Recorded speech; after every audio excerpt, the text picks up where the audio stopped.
This episode of The Energy Show is proudly sponsored by Sunlight and Power, the Bay Area's leading commercial and residential solar contractor.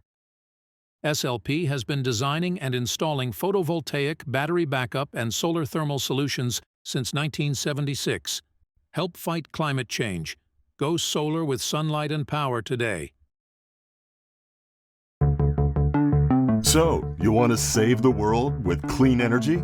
Make money doing it? Confused about the economic and technical realities of residential and commercial solar, batteries, heat pumps, EVs? Want the real-world scoop on new energy technologies, not manufacturer hype? Then tune in to the Weekly Energy Show, hosted by Barry Cinnamon. Insights from Barry's 40-plus years in the solar and energy industry will help you understand the future ways we'll generate and consume energy.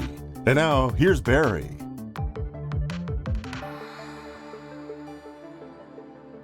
Welcome to this week's Energy Show.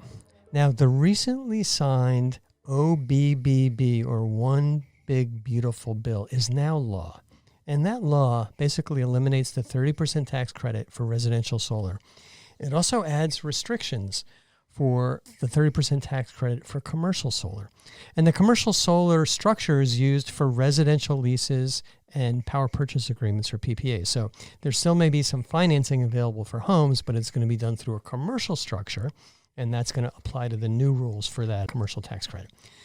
So effectively, from a cash standpoint and a loan standpoint, if you go to a bank or if you go to a credit union, the costs for solar will go up by 30% starting January 1st, 2026. Solar leasing is more complicated, but I expect that because of all these extra complexities, the cost of leasing and PPAs is going to go up. But I think there's still going to be opportunities for those financial structures, at least the companies that are specializing in it do. Now, in addition to what was in the OBBB, there are domestic content rules, safe harbor considerations, foreign entity of concern issues, or FEOC issues, that are still kind of being worked out by the Treasury Department and the Trump administration. So I can count on the fact that there's going to be more changes to the commercial financing opportunities for solar. Now, what's happening now that this bill passed, and even in advance of the bill passing, people were expecting it, every solar contractor is working like crazy to get systems fully installed by the end of the year. And I think 2025 is going to be a record year for solar and battery installations for residential homes. But what's happening, in addition to the big end-of-year rush, is smart companies are planning now for their business in 2026. And that raises two big questions. First, what should solar contractors and installers be doing to succeed in 2026 and beyond? And attached to that is, what should solar and battery customers consider when evaluating products and installers? So, if you've got a really good pitch for homeowners, you have a better chance of doing well in 2026 and beyond. Now, this week's guest is Corey Geiger. He's the Chief Operating Officer at Enstall. And Enstall is the biggest rooftop racking company in the world. I've been working with them basically since the beginning, forever. Now, they're a roll-up. They're a combination of IronRidge, EcoFasten, Quickmount, and PanelClaw. And just because of the quality, it's not because of the price, but it's because of the quality, we use IronRidge exclusively for our residential and our commercial projects. Now, prior to his solar racking career at Enstall, Corey was at a company called Sparq Systems, which I remember. They were based in Canada. That's right. And I remember meeting the CEO at one of the SPI meetings and said, gee, that's a really cool product, but the name kind of scares me. But, so Sparq Systems, and they competed with Enphase and SolarBridge and a few others. Enphase really came out on top. And then he spent a lot of time at Soligent, which is a really, really good distributor, which was a roll-up between DC Power and Sunwise. Really, really good companies. So Corey has experience both from an operational standpoint on mounting systems. He's been in the inverter business. He's been in the distribution business. So I'm really looking forward to his advice on how he can help solar companies thrive even without the tax credit. So here we are. Welcome to the show, Corey. Well, thanks very much, Barry. It's a pleasure to be here. All right. It's just great to have you here in our scenic Los Gatos studio. We've been installing with IronRidge for so long, but it'd be good to let our listeners know. Tell us a little bit about Enstall, about the roll-up, and about the companies that are part of your group. So the Enstall family of companies actually has a big footprint both in the United States and in Western Europe. Originally, Enstall was started by a private equity firm called Rivian Capital in the Netherlands. And after picking up its first solar company in the Netherlands, they decided to expand over in the United States. They just saw an opportunity to really latch onto two markets that had a lot of growth at the time. So in 2018, Rivian picked up EcoFasten Solar and then picked up IronRidge and Quickmount in rapid succession. And then about a year later, picked up, I guess it was 2 years later, picked up PanelClaw at that point. In total, Rivian, under the Enstall banner, has been able to pick up 9 companies, 5 of them in Europe, 4 of them here in the United States. We continue to look for opportunities to continue to build synergies on what we've already got in terms of a footprint, buying power, economies of scale, that sort of thing. But we've been at it since essentially 2018, and here we are almost 7 years later and still going strong. You know, in the solar industry, the sexy things first were solar panels, then inverters, now batteries. Don't take this the wrong way, but racking isn't necessarily really that sexy. But it's an essential part of every single, and I know you may disagree with me, and I hope I'm not offending you, but it's just an essential part, and it's got to work for the lifetime of the system.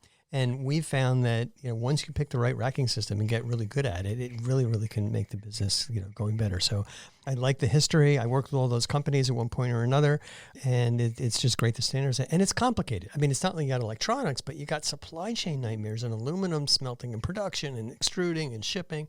It's super, super complicated.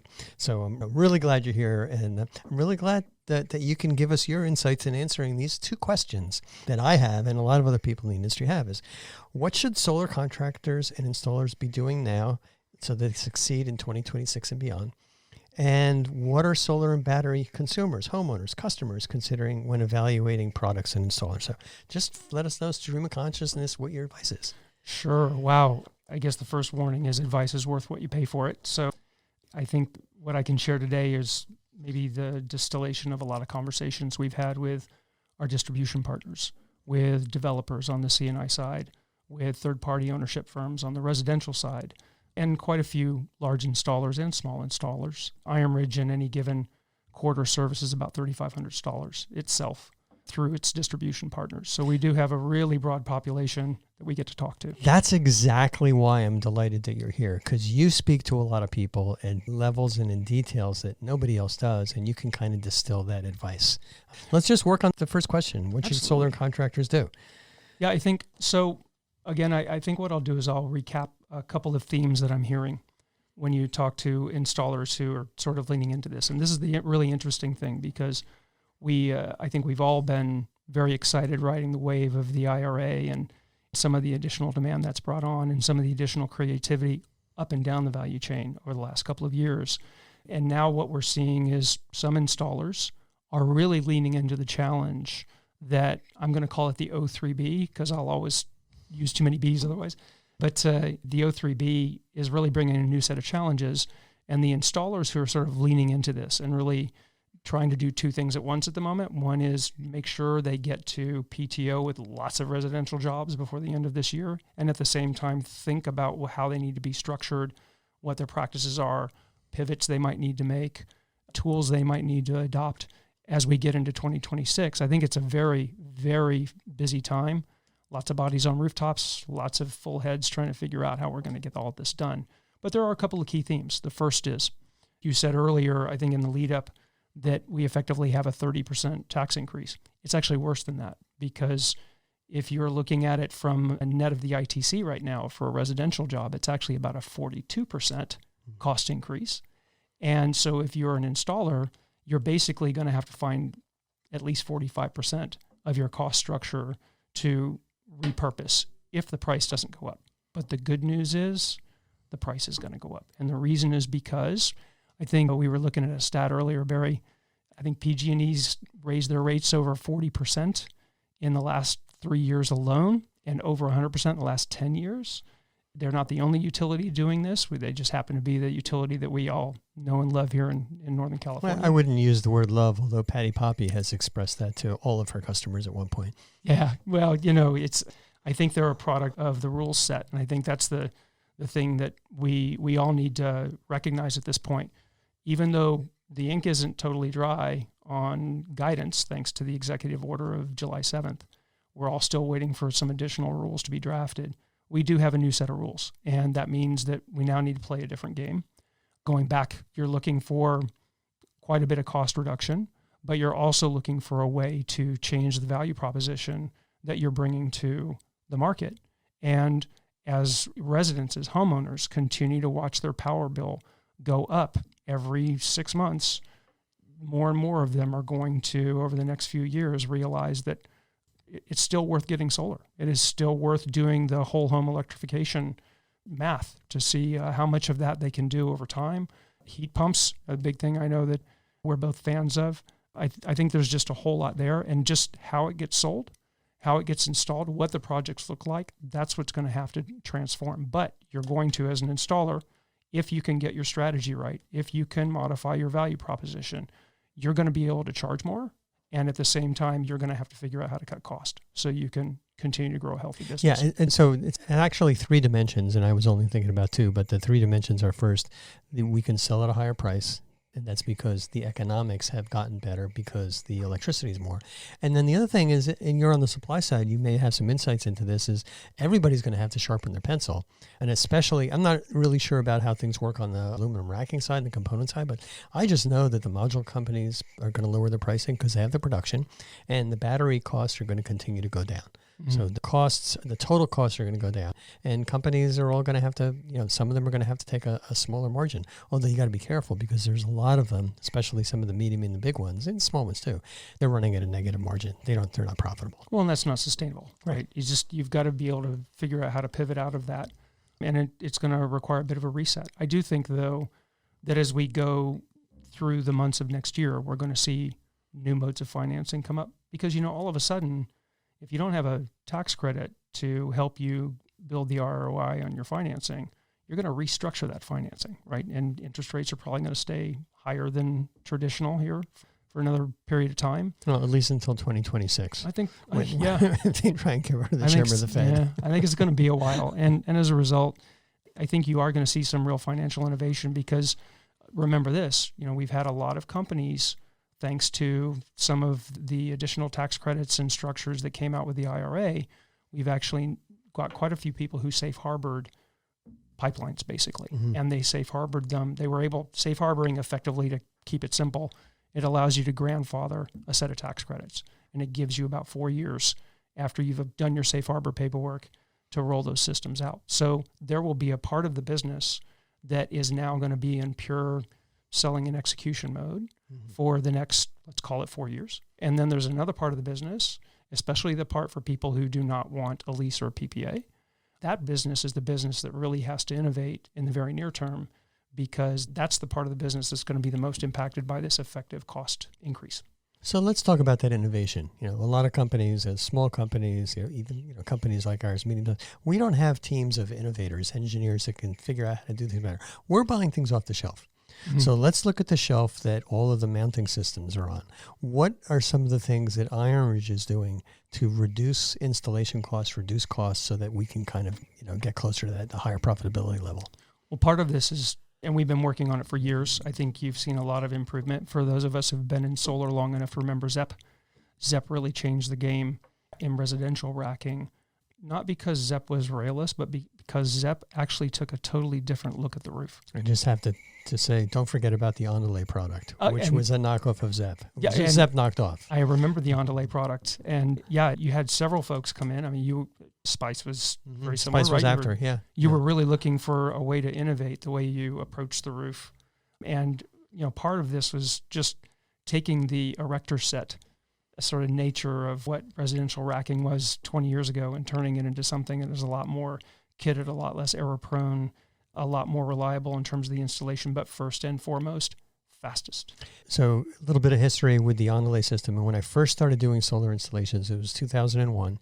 And I couldn't buy solar modules from BP Solar or Astra Power. Everybody was sold out. But Kyocera was, they said, hey, we're kind of new in the U.S. We've got modules. And I was one of their biggest installers in Silicon Valley. They started working with Sharp too. And I was installing these, and I'm doing it myself. I'm installing these modules. I say, hey, there's aluminum frames on these modules. And I'm carrying up aluminum racking from Unirack at the time. And I had the idea of saying, why don't we make the frame of the module with the same or a similar profile to the racking? And I brought that to Kyoto. and I met with the Japanese engineers at Kyocera. And this is just like burned in my mind, I think in like circa 2002. I showed them how this would work, and I had little mock-ups. I said, isn't this better? And they were very polite. They actually bowed, and they said, yes, that's a really good idea.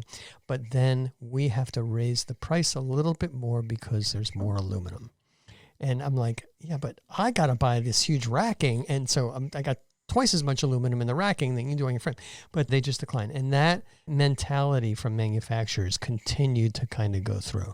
Yes, there was some time savings, but it was really hard to convince the manufacturers to do something different. And that kind of is the case right now, too. It's not that we're trying to get them to make 100 kilowatts of modules or 5 megawatts of modules. They're doing gigawatts.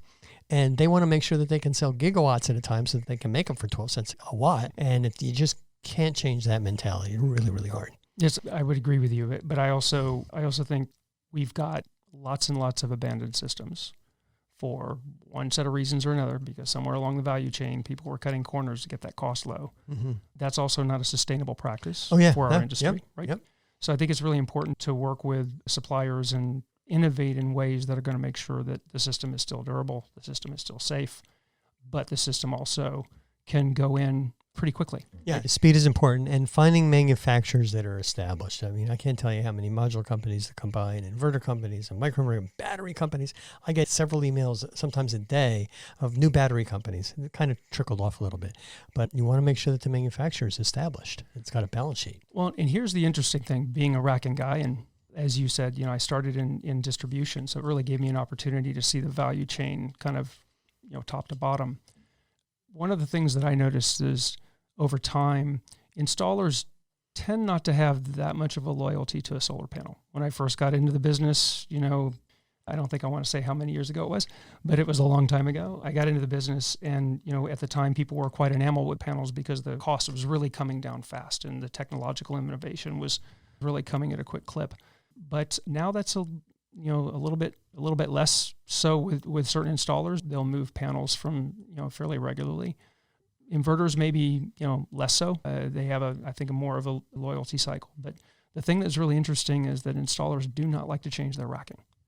And the reason they don't like to change their racking is because once you get the muscle memory of how you're taping things out or chalking things out on the roof and how you're setting up your pilot holes and how you're setting up your arrays and then how you're dropping that material onto the roof so you can lay down the panels and get everything properly connected, the racking part is the place where you can lose the most time on the roof if it's a system that you don't like working with. I've got, 8 or 10 pickups, and they have bins on the sides, and the bins on the sides are all filled up with, this flash foot and this bolt and this. They're all for IronRidge components.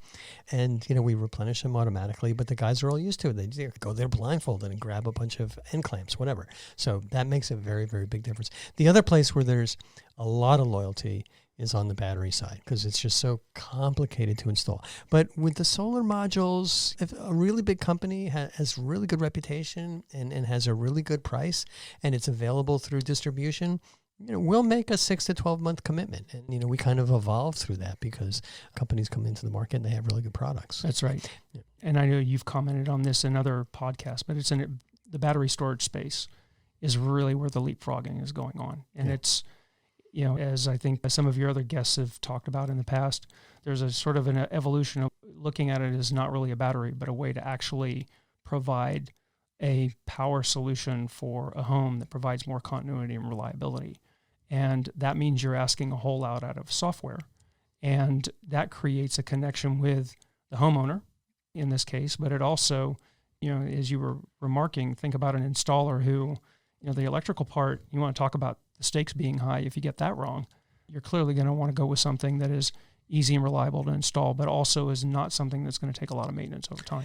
The thing that I've seen kill more battery system companies than anything is incomplete or inadequate or poorly designed software. Mm-hmm. The hardware is good, but when you try and integrate this battery and this inverter and this charge controller and this device from different companies, and if you don't have software that's seamless, you're going to really have a problem in the market. It happens again and again and again. And it's happening with some of the biggest companies. They say, well, we're just going to get into the battery business. It ain't going to happen. It's tough. It's a good reason why IronRidge doesn't have a lot of software, although we do regularly regularly use your design software. And once you kind of get the hang of that design software, we're using it for ground mounts most of the time. It really, really helps. Yep. And we see something very similar on the C&I side, where another one of our portfolio companies, PanelClaw, is a big market share participant, and they've invested massive amounts in their software to help with layouts and being able to flip those layouts, iterate on those layouts as different optimization requirements come as you're trying to pencil in PPAs and all that kind of stuff. You really need high-powered software to get that solution dialed in quickly. And then you get the design good, you get it engineered, you get it permitted, the job's ready to start, but then there's a 6-month delay, and then that module is no longer available. You need another module. Having software that can quickly do those calculations for a different size module really, really helps. That's right. And that ends up, passing back up into the supply chain as well in terms of the way you design the product, the way you manufacture it, the way you deliver that product, right? How you stock that product, how you might work with third parties downstream to manage the logistics of that product. All of that, you really want that to be a fine-tuned machine so that you can, A, take cost out, but also more important than that actually is making sure that the installer has their stuff on time, because especially, I'm sure Barry, sometimes, you're bringing a lift truck up or you're bringing a bucket and, you've been given an easement for 2 hours and all that stuff's got to show up and get on that rooftop in a really narrow time window. So you've really got to dial this in, right? Residential doesn't really run into this as much, but it is an area that really matters. And if you are going to be part of a value chain where you're really trying to take out cost, it's little things like that you've got to be able to dial in. Yeah. And that means you're collaborating up and down the value chain to make sure that all of these handoffs, we're not lobbing batons at each other, where we're making sure that we're passing them as we're both running, right? And we're making sure that we're always sitting down on a frequent basis, trying to make sure that we're doing as much as we can do to make our customers successful, and then asking our suppliers to do the same thing for us. And it needs to be sort of a continuous feedback, and it has to be two-way communication, right? Yeah. Because sometimes the way I can help you best is something I've never thought of, but you've got to be in a position where you can come and tell me what I could be doing. Well, tell us a little bit about what you have developed in terms of your supply chain and your logistics in order to keep up with what has become, unfortunately, a very dynamic supply chain situation in the U.S., first with COVID and now with tariffs. So where do you make your items and how do they get to installers, whether in the small or medium or large? Well, we actually have a no-kidding worldwide supply chain to just attend to the American market. And there are multiple reasons for that. During COVID, we learned a lot about geographic diversity and resilience, right? Figuring out how you'd manage your lead times, right? And that sort of thing. But also with the IRA, with the domestic content bonus credit, where if you are a business and you're trying to take the tax credit, under certain conditions, if you have the right stuff being built in the United States, you can actually get a 10% adder on that ITC. So instead of 30%, now it's 40% off the job. That means you better have a supply chain that actually really builds stuff in the United States. So we have diversified 4 different products and platforms where we build things. And this is actually a rather tightly connected supply chain because we need to make sure that we're not tying up a lot of our working capital on things that people don't want to buy, right? And at the same time, especially when you look at C&I jobs, right, you want to be able to respond to a window, a delivery time window that, there's a lot of hurry up and wait sometimes there. So you better have a logistics solution that's tailored to that particular project need or that type of project's need. But residential is very different. And we're actually structured as a company where the EcoFasten and PanelClaw businesses are direct to installer and sometimes direct to site shipping for projects. And at the same time, IronRidge works only through distribution. And the reason is because if you look at the large population of residential installers, we're talking about a lot of people who, to help defray their working capital requirements and to help them lower their costs, they rely on distribution to send them things on a weekly supply basis, maybe even ship to site for them. And that's not something that as a racking company you can necessarily scale well, especially when you're doing it with 3,500 you can't installers. Be, yeah, right? You can't be in the weeds on that. It'll drive you crazy. So the partnerships, going back to what I was saying earlier, the partnerships with distribution partners around the country are absolutely critical to making this work. And I think going forward, especially as working capital gets tighter, interest rates are not going to be coming down, right? So do you really want to take a loan out to fund operations of your business? Can you leverage the partnership of a good distributor who can provide a lot of those services? Yeah, and that's one of the pieces of advice that I give to other installers is this is not the time to be taking on debt in order to hit higher revenue targets, because you're going to have to repay that debt, and it's going to be harder to repay that debt next year than it is right now. The biggest reason companies fail is that they run out of cash, but it's not until the bankruptcy attorney is there knocking on the door that you got to, lock places up. Mm-hmm. You want to avoid that. Let's change gears a little bit. I know you guys don't do a lot of financing, but what are your thoughts about some of the financing options that are out there for residential customers, whether it's credit union loans and third-party ownership leases and PPAs? So there's a well-established sort of portfolio of financing options. I think now with the expiration of the residential tax credit, I think that's going to create an interesting dynamic for a while until people figure out how they can lower their costs. Power prices in the meantime continue to go up, so we get back to that dynamic of we can charge a little bit more, but we still need to save some money in the way we do things. I think what we're going to see, especially, take another thought, we were talking about that 2-track thing going on with leases and PPAs where some things have been grandfathered, safe harbored, but now the tax credit that is applicable to leases and PPAs is expiring in 2027. So this gets really complicated really fast. But at the end of 2027, if you didn't do grandfathering before now, effectively you're going to be looking at a new way to run leases and PPAs after 2027. So I have a feeling we're going to see a lot of innovation in the third-party ownership TPO angle on things. I don't even know if calling them leases and PPAs is necessarily correct anymore once you start to see how people are going to innovate. Do you really need a 20, 25-year PPA any longer, right? Will the financing mechanisms actually get simpler and more consumer-friendly because a PPA has a lot of paperwork and conditions tied to it, right? And that can be have a little bit of a chilling effect on homeowners who don't like complicated paperwork and feel a little intimidated and there's something going on with that, right? Yeah. It's scary that some of the paperwork has so many terms in there that customers don't know at all. I'm sorry, one other thing while we're talking about this. I actually think solar is losing the tax credits, but storage is not. So if you're a financial wizard, and I am not, I'm a supply chain guy. If you're a financial wizard, you're probably coming up with a way to bundle solar and storage in a new package that allows the maximization of the tax credit for the battery while figuring out how to keep the cost burden of the solar side of it manageable within the entire financial package to the homeowner. Yeah, that's something that's really coming up right now. Because 95% of our systems are solar with batteries. And 95% of those systems in the future, probably at the end of the year, have one big box with a battery and a solar and an inverter in it. So there's no more separate solar inverter. And we could arguably combine all the marketing, all the customer acquisition costs, all the sales costs, all the logistics costs, all of the costs related to our installations. We can allocate that to the battery system. And the only thing that's left is the costs for the labor, the racking, and the solar modules. And you have to kind of say, all right, there's no tax credit on that.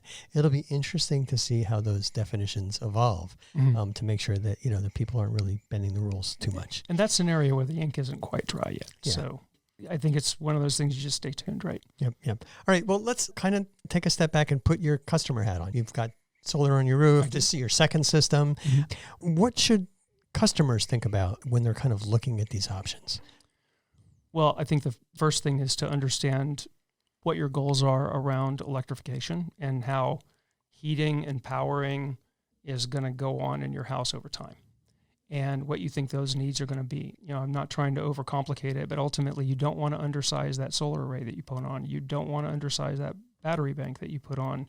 You want to really think about this as a project that might take more than one step, right? So it's not just we're not getting a bathroom remodel. We're actually thinking about how we're going to power our home, get some resiliency out of it, have room to grow, right? So I think it's important to sort of think through that a little bit. But you also might want to look at it, and I did this with one of my systems. I ended up using an installer that actually could do the roofing and the solar because I needed a new roof. So you don't want a roof that's going to, expire in 5 years, right? So if you're going to put on a system for 25. So you need to really think through a lot of these pieces first, and then maybe talk to a few folks who can offer you some more of those services. I think you're going to see more of that sort of innovation with installers. Cinnamon Energy is doing a lot of this sort of thing. You're seeing your services activities really starting to grow. I think we're going to see some additional installers get into a space where they're adding more value than simply throwing a bunch of panels on a roof. Yeah, that's one of the reasons. I mean, we went from solar to solar and batteries to solar and batteries and EV chargers. And then, I kind of looked at this and said, hey, a heat pump's all electric too. We're also doing panel upgrades and service upgrades. So we painfully, over a 3-year period, got into the heat pump business, and it's harder than batteries, and batteries are harder than solar. But once you kind of get the hang of that, we can give a customer estimates and a proposal for basically everything, including incentives and how it would combine together, and how much electricity they're going to be using when everything's running, and then kind of work with them to prioritize what they're going to do first and second. Obviously, what we'd like to do is get that solar and the battery on right away this year before the tax credit goes away. The tax credits for heat pumps, it's $2,000 or $3,000. It's not nothing, but it's not as significant as you've got with solar and batteries. And that's working really, really well. We've done some customers in Silicon Valley completely electrified their home, and they love it. And there's 4 trucks in front of the house for 2 or 3 days while all the work gets done. But then they got a zero bill. Yep, and every 6 months the power price is going to go up. Yeah, more and more people, it might not work out right now, but take a look at that once or twice a year and see what might work. Yep. Yeah.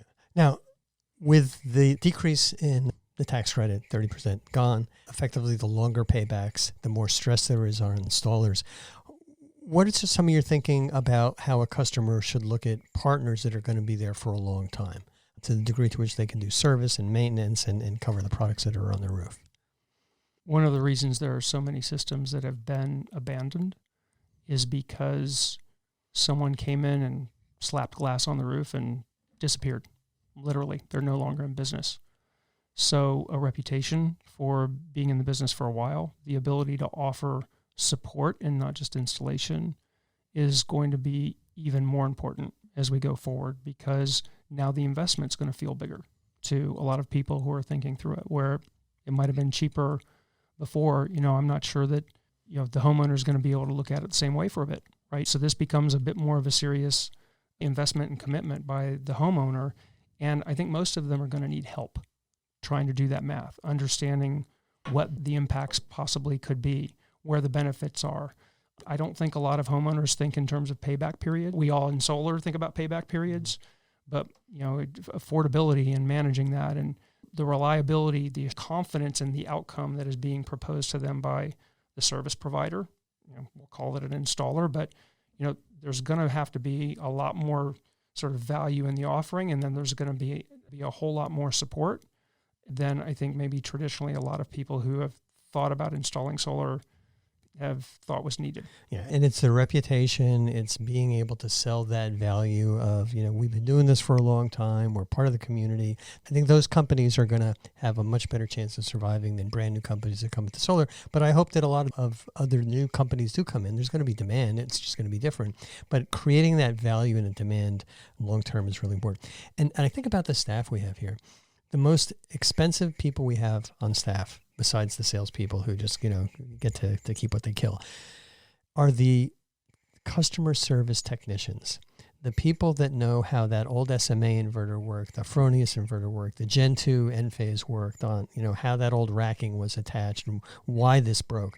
Those are really hard people to find. They've been in solar for a long time, but they're absolutely gold. And when you have them, and you got to charge a lot of money for service, which is kind of painful, but we do things the right way and we can help people, and we don't have to run away from that. And I would encourage, adding on top of that, I would encourage any homeowner who's thinking about this to ask a lot of questions, because to your point, the company who is investing enough to actually answer those questions competently and are providing confidence early on and are not in a hurry to close, I think those folks are going to be the ones that can endure a lot of this change that we're going to be going through. They're going to be the ones that thrive, because if you make it about the customer and you're listening and you're providing that assurance, those are the surviving companies. And in 2026, when there's no more tax credit and then people are trying to figure out, gee, who's going to support my system, there's going to be a lot more demand for service. And when somebody has old solar panels or an old SMA inverter or something's not working, it's the service company that's going to install that new equipment. So you're not talking about a $500 service call. You're talking about a $10,000 or $20,000 opportunity when they want to replace things or they want to add a battery. And they're going to go to the ones that are established. So that's how you make money in service. You don't make money in service by, charging for a fee to go out. That's break even at best. But the upgrades really start to make sense. Yeah, I would totally agree with that. Yep. What other advice do you have for, people in the installation business, contractors, installers? Just look at high level, and then we can kind of talk a lot about what some of the good news is. It's really, first of all, I really empathize. All of us are going to have to learn that the cheese has moved, right? To use an old metaphor, but the president pulled the football away again. Yeah, kind of like that. Yeah, so we're all in a really messy predicament, and I think how we all navigate this is going to matter, because solar is not going away. Solar is changing, but solar is not going away. And the folks who figure out how to add real value, sustainable value, are going to be the ones that are able to survive this. And that's going to require some creativity. That's going to require getting out of the comfort zone. And it's going to require some money. And I don't think there is a one-size-fits-all strategy for that. I think different people are going to do different things. Some are maybe are going to be lucky and are going to be able, through some sort of fusion or what have you, get into an adjacent line of business where solar becomes an adjunct to something else they're doing. Others might just simply roll up with other companies and try and create some sort of fusion of deal flow, right? So that they have enough contracts coming in where they've got good cash flow and managing their working capital well. I think you're going to have to be creative and flexible and open-minded. Yeah. The way I look at it is you lose that 30%, but you've got electricity going up at 5 to 10% a year in California and elsewhere with AI and EVs and electrification. You've got expected equipment cost reductions. Labor is going to go up a little bit. You've got the ability to sell value more. I think the industry is going to be in about the same place in about 3 years. And we kind of went through the same thing here in California when the net metering changed. We all took a big hit, but then it's come back. Now, unfortunately, it just came back about the time that the tax credit's going away. Yeah. But solar panels are by far and away the cheapest way to generate electricity. And that's not going to change. And nuclear and geothermal and natural gas and whatever, even if you could get the equipment installed on a timely basis, which you can't, there's 10 years there to get pretty much any of that done. Solar is still going to be cheapest, and it's going to continue to get cheaper and cheaper. And batteries are right behind it on the same cost decline curve. There are, I think, 2 case studies that illustrate your point that you just made. One is California, right? When we moved in M3, or never remember what they really call it. When they moved in M3, solar took a hit for a bit, but when it came back different. It did not come back the same. Right, and it came back better. Right, it was a more holistic solution. It was it had a much better addressable market. Right, so I think we're in for something similar there. If you look at the way Texas has also innovated, just through COVID alone, and where they are now. Remember, Texas now is number 2 in battery storage at the utility scale, and this is a place where supposedly it's all about gas and oil. Remember how much wind they have. Remember how much solar they have. Remember how much storage they have. They're installing storage at a faster rate than California is. Mm-hmm. Now, got a long way surprise. To catch up, right? Yeah. But you look at these 2 models, there's a lot to learn from these recent transformations.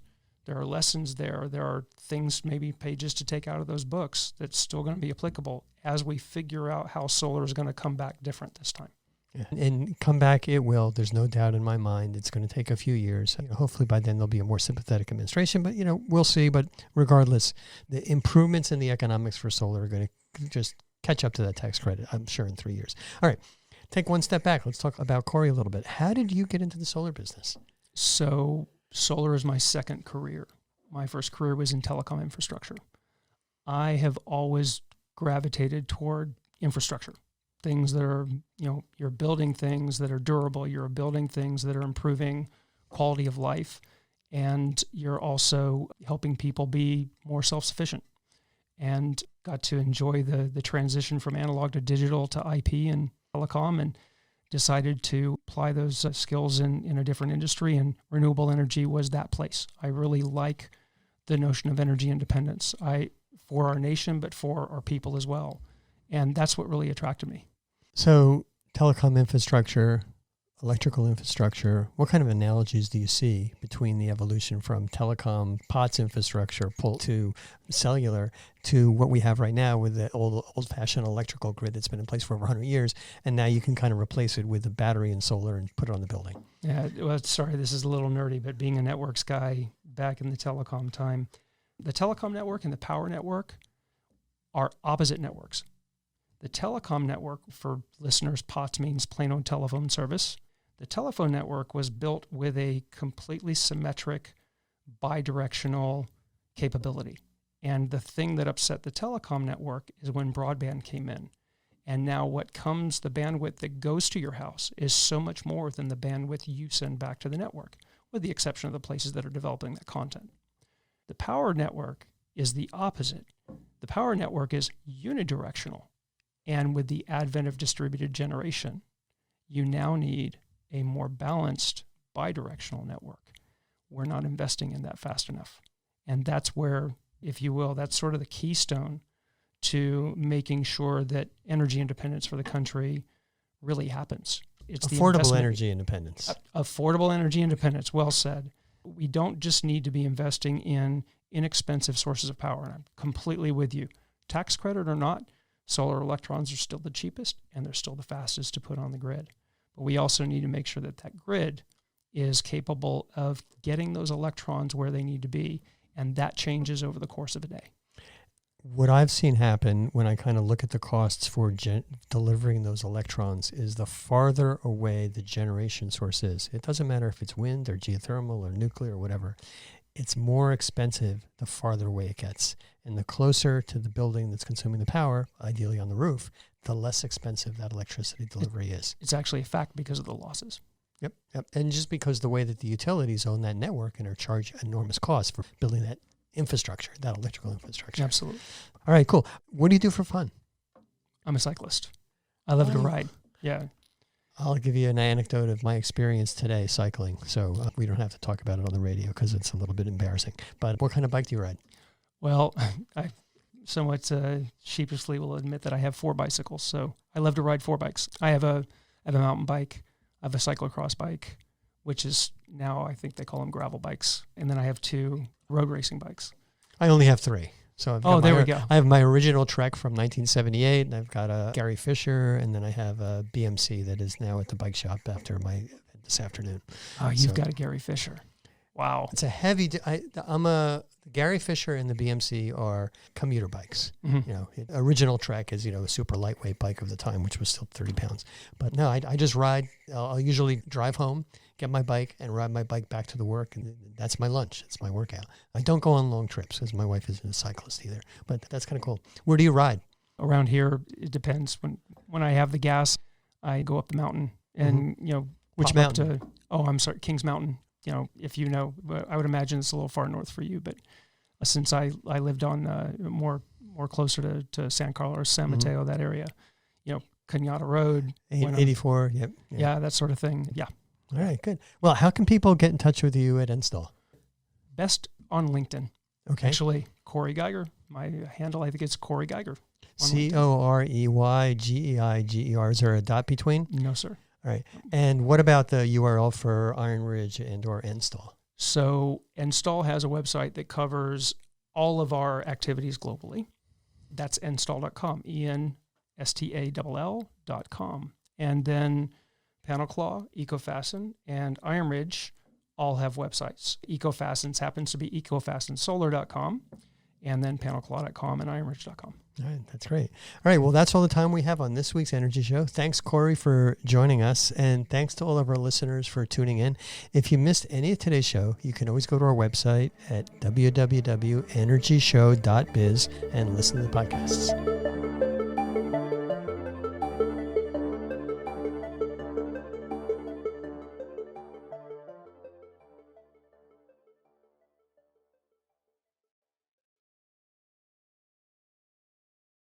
This episode of The Energy Show was proudly sponsored by Sunlight and Power, the Bay Area's leading commercial and residential solar contractor.